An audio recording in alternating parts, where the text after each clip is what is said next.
নমস্কার, শুভ সন্ধ্যা।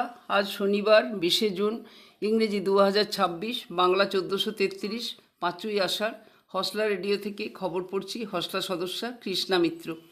কিছু সংক্ষিপ্ত খবর আপনাদের পড়ে শোনাচ্ছি, সাথে থাকুন। পশ্চিমবঙ্গ দিবস এবং শ্যামাপ্রসাদ পক্ষ পালন। শুধু নরেন্দ্র মোদীর উপস্থিতিতে যোগ দিবস নয়, তার আগে 20 জুন পশ্চিমবঙ্গ দিবস এবং 23 জুন থেকে 8ই জুলাই পর্যন্ত শ্যামাপ্রসাদ পক্ষ এর রাজ্যের উচ্চশিক্ষা প্রতিষ্ঠানগুলিতে ঠাসা কর্মসূচি পালনের ডাক দিয়েছে উচ্চশিক্ষা দপ্তর। 23 জুন শ্যামাপ্রসাদের মৃত্যুদিন। পাবলিক ইনস্ট্রাকশনের সহায়তায় স্বাক্ষরিত নির্দেশিকা 23 জুন থেকে 6ই জুলাইয়ের মধ্যে শিক্ষাঙ্গনগুলিতে অন্তত 3-4টি অনুষ্ঠান করতে বলা হয়েছে। 26 জুন মহরমের ছুটি, ওই একই দিনে আবার রয়েছে বঙ্কিমচন্দ্র চট্টোপাধ্যায়ের জন্মদিন। প্রবীণ অধ্যাপক অমিত্র সুদন ভট্টাচার্যেরও বঙ্কিমচন্দ্র বিষয়ক বক্তৃতা দেওয়ার কথা। দুর্গাপুজোকে বিশ্ব পর্যটন মানচিত্রে স্থাপনের উদ্যোগ। বিশ্ব পর্যটন মানচিত্রে তুলে ধরার চেষ্টা করছেন রাজ্য সরকার। সেই সূত্রে কলকাতার পুজোর সঙ্গে প্রবাসের পুজোকে এক সূত্রে বাঁধার ভাবনা আছে। সাংবাদিক বৈঠকে একথা জানান রাজ্যের প্রতিমন্ত্রী ও পর্যটন মন্ত্রী। ওরা একথা জানান, তার সাথে এও জানান পূর্ব ভারতের প্রবেশদ্বার এবং বিশ্ব মানচিত্রে পশ্চিমবঙ্গকে তুলে ধরাসহ 5টি লক্ষ্যমাত্রা নেওয়া হয়েছে। রাজ্যের প্রত্যেক পর্যটন পরিকাঠামোকে 30 জুনের মধ্যে তথ্য জমা দিতে বলা হয়েছে। সুন্দরবন সহ বিভিন্ন অরণ্যের পর্যটন এবং চা বাগান পর্যটন নিয়েও বিশেষ পরিকল্পনা আছে। প্রসঙ্গত, বহু ক্ষেত্রেই পর্যটনের চাপে পরিবেশ নষ্টের অভিযোগ ওঠে। পর্যটন মন্ত্রীর দাবি, সংবেদনশীল পরিবেশে পর্যটন নিয়ন্ত্রণ করা যাবে, প্রকৃতি যাতে নষ্ট না হয় তা নিশ্চিত করতে বলা হয়েছে। রেল উদ্যোগ। আইআরসিটিসির মূল ওয়েবসাইটের ফলঞ্চে বদল করছে রেল। 14ই জুলাই থেকে ওই ওয়েবসাইট চালু হওয়ার কথা। সূত্রের খবর, সংরক্ষিত টিকিট কাটতে গিয়ে অনেক যাত্রী নানা সমস্যায় পড়তেন, সেই সমস্যা মেটাতে এই উদ্যোগ। উচ্ছেদের স্থগিতাদেশ দিল আদালত।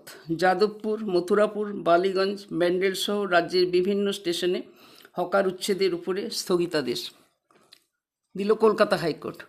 উচ্ছেদের নোটিশ পাওয়া হকারও পরিবারগুলির তরফে আইনজীবী বিকাশ রঞ্জন ভট্টাচার্য, সুদীপ্ত দাশগুপ্ত, বৈভব রায় জানান, মানুষের সাংবিধানিক অধিকারকে খর্ব করে এই নোটিশ দেওয়া হয়েছে। প্রত্যেক নাগরিকের সম্মান নিয়ে বাঁচার অধিকার আছে।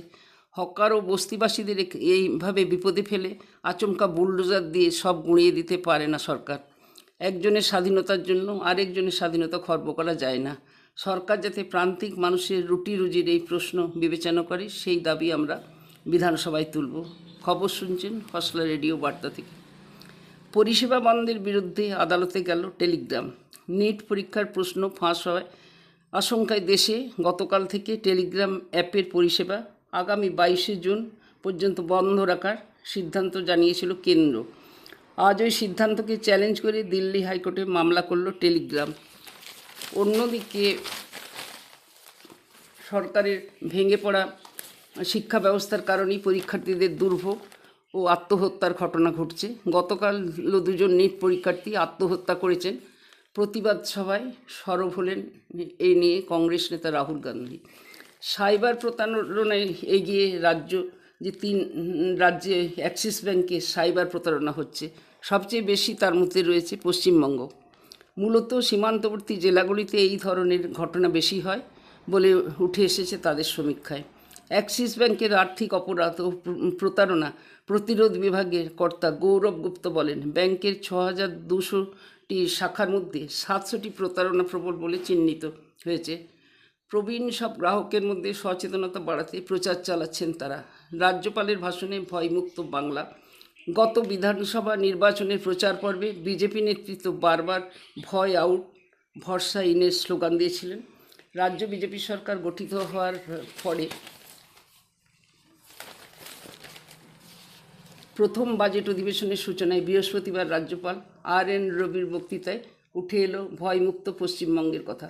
পশ্চিমবঙ্গের রাজ্যপাল হয়ে আসার পর এটাই ছিল তার প্রথম বক্তৃতা রাজ্যসভায়। দীর্ঘদিন ধরে যে ভয় ও হতাশার আবহ তৈরি হয়েছিল, রাজ্যবাসী দৃঢ়তার সঙ্গে তা প্রত্যাখ্যান করেছেন। রাজ্যপালের 36 মিনিটের বক্তৃতায় তা সুস্পষ্ট। খবর শুনছেন রেডিও বার্তা থেকে। বিষ্ণুপুরের নবনির্বাচিত বিধায়িকা শুক্লা চ্যাটার্জির বাড়িতে আমাদের হসলা ও শ্রদ্ধার থেকে কয়েকজন গুরুত্বপূর্ণ সদস্য ও সদস্যা ওনাকে এই উত্তরীয় প্রদান করে সম্বর্ধিত করে এলেন। বিধায়িকা ওনার শ্বশুরমশাই ও শাশুড়ি মা আনন্দে চোখে দৃষ্টি ঝলমল করছিল। উনি কথা দিয়েছেন হসলা ও শ্রদ্ধার পাশে উনি সবসময় থাকবেন। হসলা শ্রদ্ধার কর্ণধার, তার সাথে অ্যাক্টিভ মেম্বার্স সকলেই বিধায়িকার দেওয়া ভরসা পেয়ে খুব খুশি। বিষ্ণুপুরে জনকল্যাণ শিবিরে ঘেমে নিয়ে সব 4 দিন ধরে ফর্ম পূরণ করেছেন। 3 দিনের শিবির 4 দিন বাড়ানোতে সবাই খুব খুশি বাসিন্দারা। আসছি কিছু খেলার খবর নিয়ে। লিওনেল মেসি যখন বিশ্বকাপে আর্জেন্টিনা কাপ অভিযানকে দারুণভাবে এগিয়ে দিলেন, তখন তার 2 প্রতিদ্বন্দ্বীকে নিয়ে উদ্বেগে দিন কাটাচ্ছেন তাদের ভক্তরা। 6 বছর হয়ে গেল মারাদোনা চলে গিয়েছেন, কিন্তু এই বিশ্বকাপে মেসিদের ম্যাচ কভার করতে গিয়ে প্রত্যেক মুহূর্তে টের পাওয়া যাচ্ছে এখনও আর্জেন্টিনীয়দের হৃদয় জুড়ে কত প্রবলভাবে থেকে গিয়েছেন তিনি। ব্রাজিলের কোচ কার্লো আনচেলোত্তি প্রথম থেকে নেমারের ফিটনেসের উপর জোর দিয়েছেন। হাইতির বিরুদ্ধেও নেমারকে ছাড়াই নামতে হবে। ব্রাজিলকে বিশ্বকাপে এসে এই প্রথম দলের সঙ্গে যোগ দিয়েছিলেন তিনি অনুশীলনে। বিশ্বকাপে ফের ভিসা নিয়ে বিতর্ক।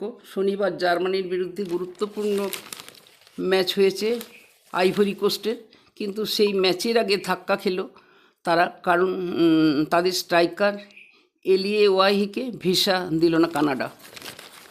বিশ্বকাপ মানেই কিলিয়ান এমবাপের ফ্রান্সের হয়ে সর্বোচ্চ 14টি বিশ্বকাপ গোল দেওয়ার পরে এমবাপে জানিয়েছেন দেশের ফুটবল ও ইতিহাসে দীর্ঘস্থায়ী ছাপ রেখে যেতে চান।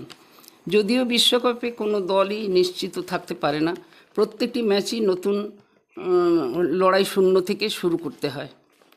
আসছি আবহাওয়ার খবরে। আকাশ মেঘলা, মাঝে মাঝে ঝিরঝিরে বৃষ্টি। সর্বোচ্চ তাপমাত্রা 38 ডিগ্রি সেলসিয়াস, সর্বনিম্ন তাপমাত্রা 28 ডিগ্রি সেলসিয়াস। সকলের সুস্থতা কামনা করে আজকের মতন আমার খবর পড়া এখানে শেষ করছি। নমস্কার, শুভরাত্রি।